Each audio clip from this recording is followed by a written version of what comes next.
They said when Sultan Salahuddin Al-Ayyubi died in 1193, he left behind no wealth, no treasure, no palace, no gold.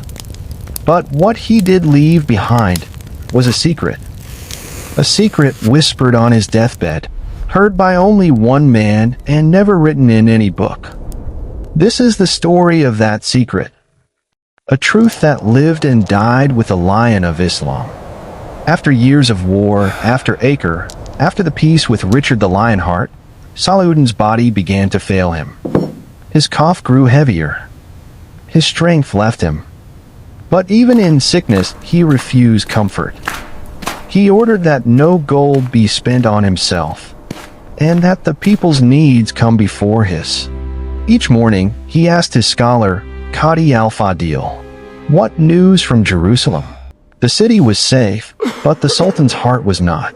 He feared not death, but something else, something unspoken. One night, as the cold air filled the palace, Qadi al-Fadil found the Sultan awake, staring at a small parchment on his table. The Sultan's eyes were wet. He said softly, "Fadil, there is something I must tell you before my tongue is sealed." The scholar sat beside him. Salahuddin reached for the parchment, his hand trembling, and whispered, "This is not for the world to know." "Not yet." Qadi al-Fadil nodded. He would keep the secret. But he never wrote what it was. Days later, Salahuddin called for ink and paper. He tried to write something, a final message, but his hand would not obey him. He wrote only a few lines before the pain stopped him. His servant, Imad, read the unfinished words aloud. "I have seen victory and loss, mercy and betrayal, and I have learned that what men praise most, maybe what Allah accepts least." The pen slipped from his fingers. He whispered, "Hide it until the day hearts are pure enough to understand." Then he closed his eyes. In the days that followed, strange things happened. The Sultan ordered all his private letters burned, except one. He told the guards that if anyone found that letter after his death, they must not open it, but deliver it to a man in Egypt whose name he never revealed. People whispered, was it a letter to an old friend? A confession? A warning? No one knew. But one servant, young and curious, claimed he once saw the Sultan open it.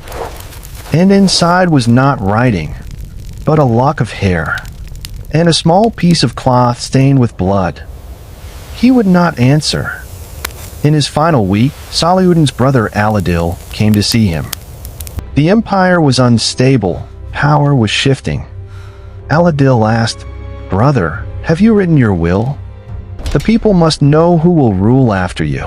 The Sultan opened his eyes slowly and said, "Do you still believe kingship is an inheritance? It is a burden, and Allah gives it to whom He wills." He looked at his brother deeply and added, "You may take the throne, but do not seek what I am about to leave behind." Aladil frowned. "What do you mean?" But Salahuddin turned away. The night before his death, Salahuddin gathered those closest to him. His voice was faint, but his words carried weight. "If I have wronged anyone," he said, "let him forgive me. If I have served Allah, may He forgive me." He asked them all to leave, except Qadi al-Fadil. The scholar leaned close as the Sultan whispered something to him, so softly that even the guards outside could not hear. Then, with tears in his eyes, the scholar kissed his hand and left the room. What Salahuddin said that night was never recorded.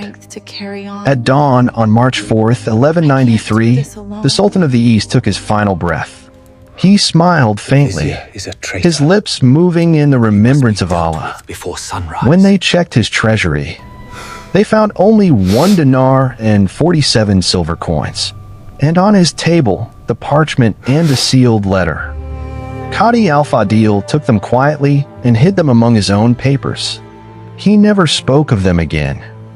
Years later, when scholars searched through his writings, That parchment was gone, vanished like the secret itself. Centuries passed, and historians debated what Salahuddin's secret could have been. Some said it was a confession, that he regretted the bloodshed of war, and wished he had spent more time teaching peace. Others said it was a prophecy, a warning that unity among Muslims would fade after his death. And a few believed it was something even deeper, a truth about himself that he could never reveal to the world. Perhaps that despite his fame, his heart feared pride, that all his victories meant nothing if his soul was not sincere before Allah. In the 13th century, a manuscript surfaced in Cairo, a note written in the hand of Qadi al-Fadil. It read, "The Sultan left with me words I could not write. I feared they would be misunderstood. But I will say this, he was a man who feared meeting his Lord with pride in his heart." That single line changed how people saw Salahuddin.